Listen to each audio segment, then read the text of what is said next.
Figured I'd get a little video of this truck Norris. It's a 4.8 truck, 4L60.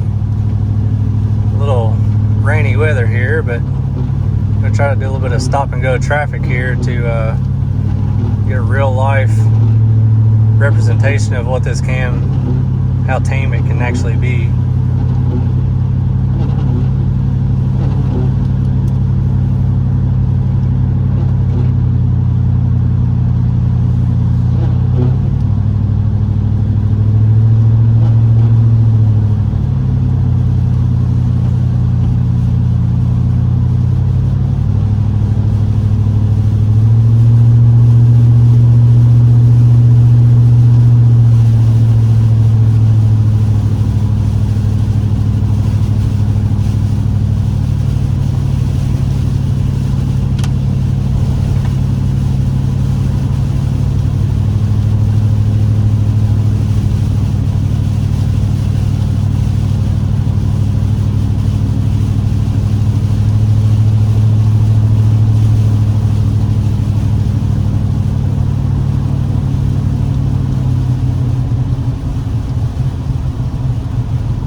This does have a stock converter in it too, so it seems to be completely tolerable in this 4.8, so I don't really suspect there being any issue with the 5.3 either. But got it idling at about 725 RPM.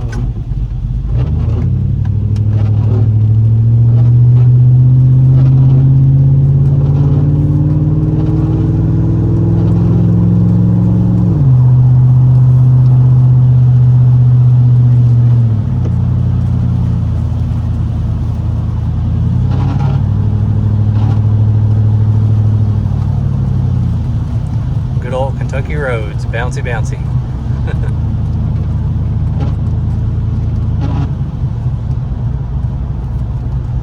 So that's coasting right there.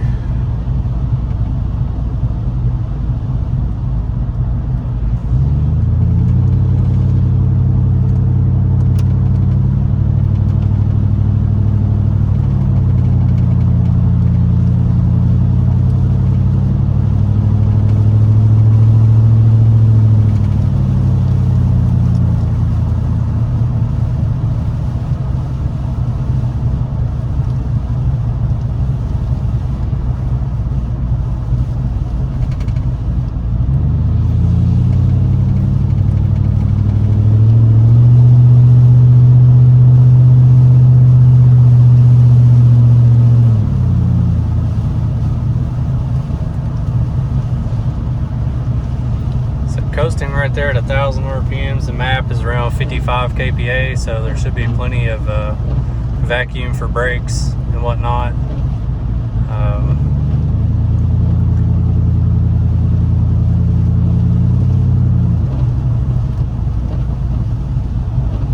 Idling at 725, it doesn't really tug on the converter any. It's sitting still either. You know, not really a good way of testing that other than going to a dead stop and letting off the brake and without touching the throttle and showing you how fast it accelerates or doesn't accelerate. But when we get back to the parking lot, we'll show a little bit more of that.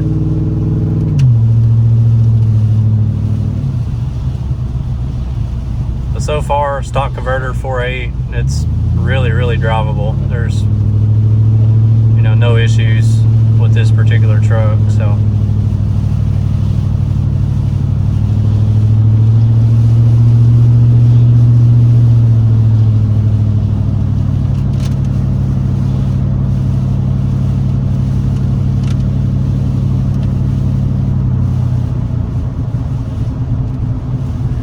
now, to kind of aid in drivability with something that has a little bit more overlap, factory GM locks the converter up pretty much immediately once it's in a gear, and I'm sure that's a lot for fuel mileage and whatnot. But with a stock camshaft, you can lug the engine and be okay because it doesn't have any overlap. You know, it's not going to lope or buck or do anything crazy. crazy, but you know, naturally, you know, this cam does make a lot of torque, but it's not going to make a lot of torque at 1200 RPM, so there's no sense in locking the converter and lugging the motor down to that low of an RPM. So what I do on a lot of these trucks that I tune, nobody's really worried about, at least the ones that don't worry about fuel mileage, is I'll leave the converter unlocked in the, you know, first 3 gears on a 4L60, 4L80 deal, and you know, the first 3 or 4 gears on a 6L80. And what that does, it allows the converter to kind of soak up any little variation in some of that loping and whatnot. It makes it drive a lot nicer. And then reserve lockup for higher speeds and overdrive gear once you actually get up to speed and need that. So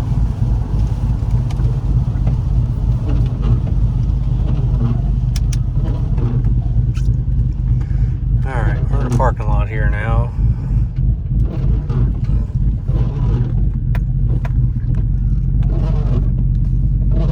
So as you can see, turn these wipers off so it's not annoying sound going on there. Alright, so we're idling right at 700, 725, and I don't know if you can see the ground here, but I'm gonna let off the brake. I mean, it definitely takes off on its own, but I mean, it's not like I'm not giving any special brake effort to, you know, keep this thing stopped. So extremely tolerable. It's not like I'm trying to hold back the thing or anything right here. Now, this is the kicker here. In gear at RPM, you can see it's not got a whole lot of vacuum right there. Let me kick it up into park.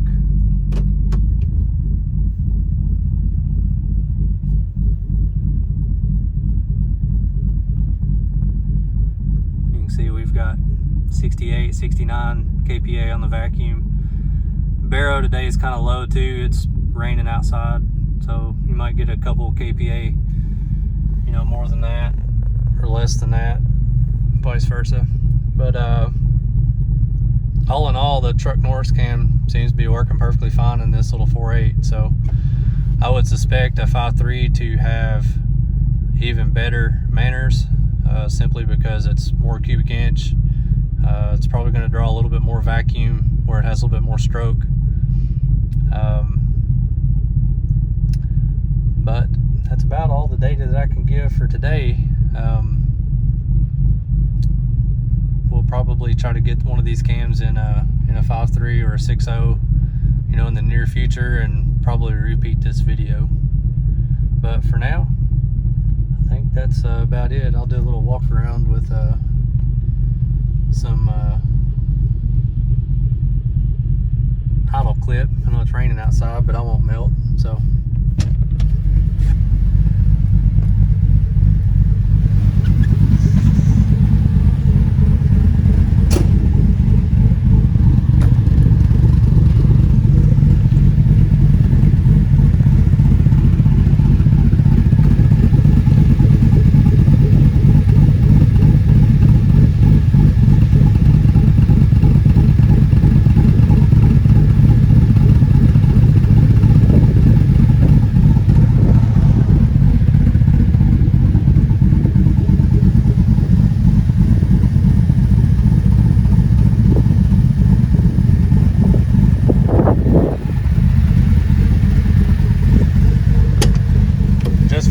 Also,